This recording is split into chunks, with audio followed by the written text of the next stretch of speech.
Hey everybody, welcome back to Leanne's Corner. How are you guys doing today? I hope you guys are having a lovely day. I know I am. Before we get into this video, y'all already know the drill. Go ahead and hit that subscribe button, turn on your post notification bell so that way you're always notified whenever I upload my videos. Make sure you're active in those comments, thumbs up this video, and don't forget to share my videos with your family, friends, haters, innovators, and all those good people. So we just gonna go ahead and jump right on into it.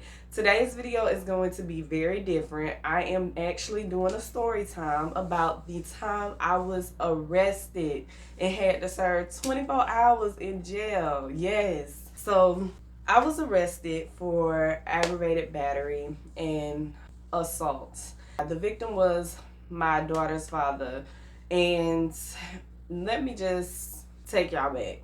So me and my daughter's father, before we got into a relationship, we were talking, chit-chatting, trying to get to know each other or whatever. That went on for like 6 months to a year. We never kissed, we never had sex before that. The most we ever did was whenever we'll meet up, we'll give each other a hug. Before we left, we'll say goodbye, give each other a hug, whatever. That's it. So we decided to make things official. I let him move in with me or whatever. And we was together for like 4.5 years, and majority of that time was him spent in prison, to the point where I even moved to Pennsylvania when they moved him to Pennsylvania, and things weren't always great with us. Like once he did get out, and things were kind of bad before he went to prison, but they weren't as bad as what they had gotten after he had got out of prison. And the situation, it was bad because I was a single parent trying to take care of 2 kids that I had prior to him, and trying to make sure he had money on his books. There was money on the phone, there was money for us to video chat, there was money for us to text, because this is a lot of shit that he wanted that type of entertainment from me. And I don't want to say he wanted that attention. He wanted that type of entertainment from me to help time go by fast.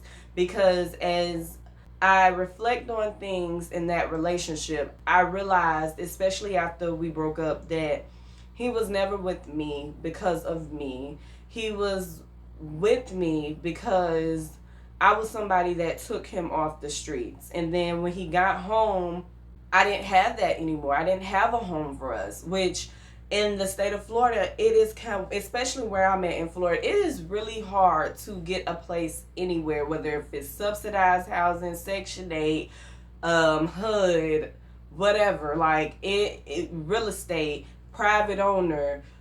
It's just really hard to get a place here. You know what I mean? So I ended up losing my apartment due to them losing my payments.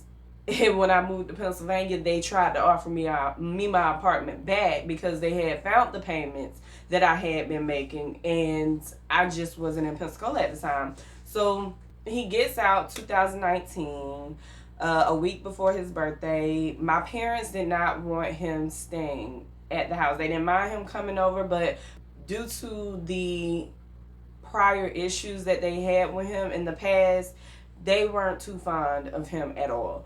So I'm working, doing my best to try to get us a place or whatever, and also paying for the motel, the hotels, the food, a lot. I'm just paying for a whole bunch of shit, and he wasn't contributing to anything. Like the most that he'll contribute to was a room for himself.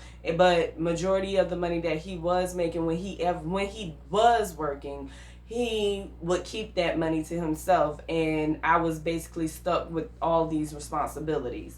And I was in love. I wasn't thinking clearly. I did not love myself at the time. I was just this lost woman trying to find love in somebody else or whatever. We got into it. The next day, I had hit him up and was like, hey, do you want to go talk or whatever? Of course, he picked him up from his friend's house, and we're riding around. I'm expressing how I feel. He's in his phone, not giving a fuck. And as I'm expressing how I feel, I guess what I had said had pissed him off, and he didn't want to hear it. So it gets violent. He goes to putting hands on me, beating on me while I'm driving. We're almost there at the park. So as he's beating on me, I'm trying to speed to the park, and I whip the car in the park and park the car, and he's still beating on me. He then grabs me by my hair, pulls me from the driver's side of the car, and as he's pulling me, I pull the keys out somehow, and he drags me from the driver's side to the passenger side, and then I fall on the ground and he stumbles back. As he's coming towards me, I jump up and I have the keys in my hand, but I didn't think I was gonna stab the dude. What I did was I put my fist up like this, not realizing that I had these keys in my hand or whatever. And as he came towards me, I pushed him, and the key broke his skin. That's all it did. It didn't dig into his skin. The key wasn't stuck in his skin. None of that. It just broke the top layer of skin. Kind of like when you scratch yourself or whatever and you start to bleed. That's basically what it was. Nothing major enough to where you got to go to the hospital. So when that happened, I was like, you know what? I can't. I just cannot right now. So I get in the car, pull off. Me not knowing that this dude called the police on me, pressed charges, and the ambulance came out, but the ambulance never took him to the emergency room. They put a band-aid on him or whatever, or wrapped his arm in some gauze because it wasn't serious enough for him to be taken to the hospital. That was it. So 3 days later, he hits me up and was like, hey, do you want to talk or whatever? Now that I think about it, I think the reason why he did want to talk was because he just wanted to get out the house. He wanted to find a reason to ride around or whatever. So I told him, I said, well, okay, on this day, I get off of work early, so after that, I'll come pick you up and we can talk or whatever. So that day finally comes. We talk.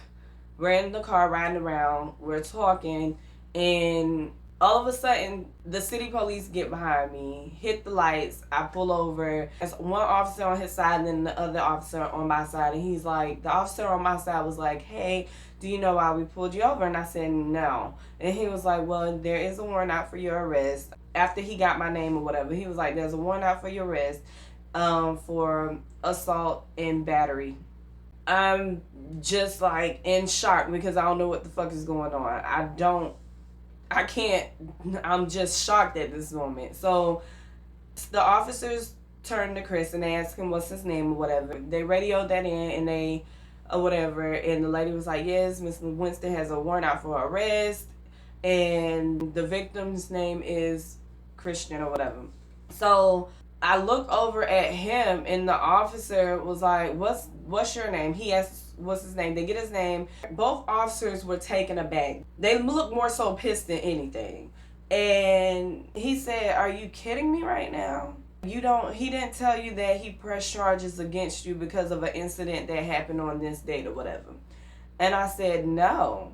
I said I had just got off of work. He asked me to scoop him up so we can sit here and talk. So I don't know. I said the whole time we were talking, he never brought this up. So they go ahead and put me in handcuffs or whatever and put me in the back of the car or whatever. The other officer is talking to me and he was like, he said, I don't like him. I don't like him. I don't like him. I don't like him. He said, what are those scratches on the back of your neck or whatever? So I was like, we had got into an argument.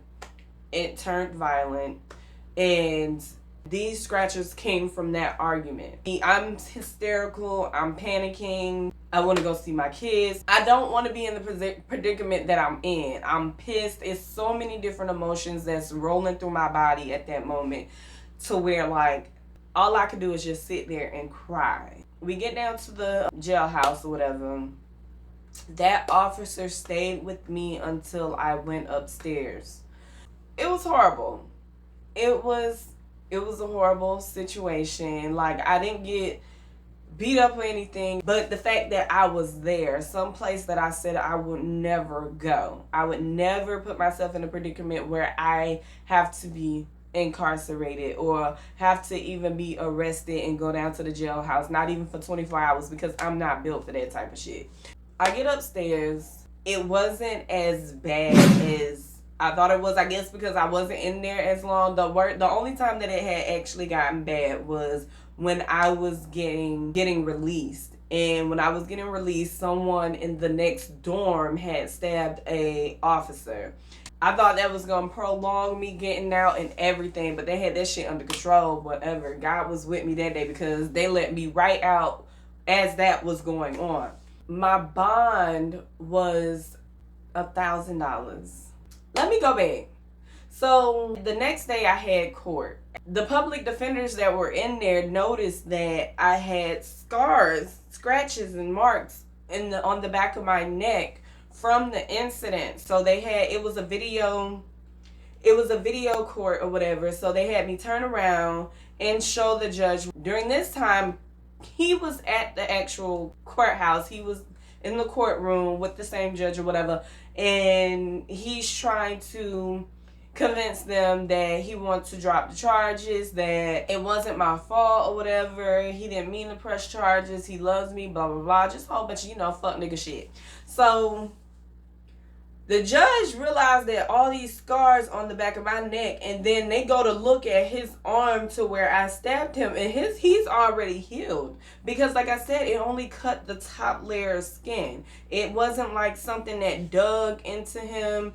None of that. So the judge sees that I got all these bruises and scars and scratches and stuff on the back of my neck, and they're still there. They're still fresh or whatever. And he just immediately was like, charges are dropped. I was on the news in Alabama. I was on the news here in Pensacola, Florida. I was all on Facebook. I went through a hell of a lot with people voicing their opinion about what they thought went on. Even people who I thought was my friends, they had something to say. Like I had one person hit me up and was like, I seen the story on the news, and I just want to let you know whatever you're doing to get you in trouble, you need to stop because you got kids that you got to think about and stuff like that. Never asked me what happened. Never asked me if I was okay. None of that. So I don't talk to people like that anymore. I lost my job. I was working for the state with child investigations, which is like DCF, where you go and investigate kids that are being abused, kids that are being neglected, protective service type of stuff. And I lost my job due to that because even though the charges were dropped, I was still arrested. And people that I used to work with claim that they vouched for me, but me personally, I don't feel like they vouched hard enough for me if they did vouch. Sometimes I think they never did vouch for me because they came back with an answer too fast within the same day. A lot of people that I was cool with at work, I barely talked to them. I feel like the only reason why half of them even did give a fuck because they want to know about what happened. I even had colleagues old colleagues that tried to help me get a job, claim that they were trying to help me get a job, basically doing the same thing that I was doing working for the state.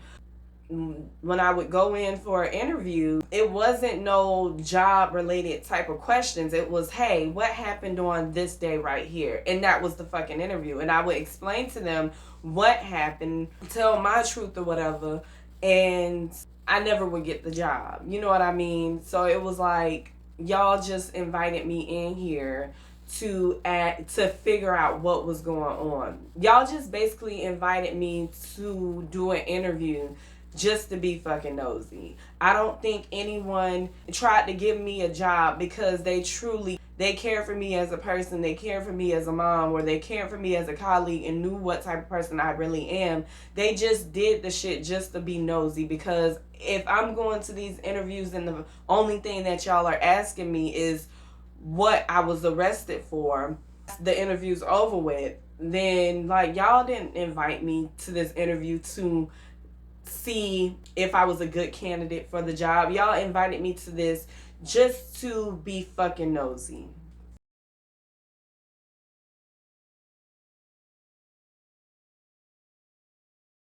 A lot of those people I don't talk to today at all, because I know I'm one of these people that they just talk about behind my back and stuff like that. I don't talk to these people whatsoever. A lot of people that I thought was my friends, they judged me. They was some of the ones that was under the news comments talking shit about me or whatever. Just a whole bunch of shit. I was just basically like the joke of Pensacola at the time. But the type of person I am, I'm still gonna go out there and do me, be me, stay true to myself, you know, regardless of what I go through, regardless of what I battle with. I'ma be me regardless. Like, if they were true friends, they wouldn't have treated me the way they treated me. So, yeah. When I got home, I was so happy to be home. I was so happy to see my kids. And then I turned around and had a baby by the nigga. So, yeah, that was like the only blessing that came out of him was me having a baby by him. That was it. And that's my story of me getting arrested. Y'all see my mug shot? Yeah. I was all over the news. I've learned. I ain't never been back to jail. Ain't never tried to do nothing to get put back in jail. None of that, because I would never go back. I didn't eat the whole time I was there. I slept on the floor in there because the prison was over. The jailhouse was overcapacitated. It's an experience that I would never want to experience ever in my life again. And I pray that I would never have to go through that. I pray that I would never have to leave my kids ever again, especially due to the system. I don't want to be one of those parents that end up being taken away from their kids. So yeah, that is my story time. Y'all drop y'all comments down below and let me know. Have you guys ever been arrested before? Have you guys ever had to serve time in jail? I did 24 hours. How long did y'all do? Drop y'all comments down below. Let's have a conversation. Like, have you ever been back if you went to jail? Like, let's just talk about it. Drop your comments down below and let me know what you guys think. And I will see you guys in the next one.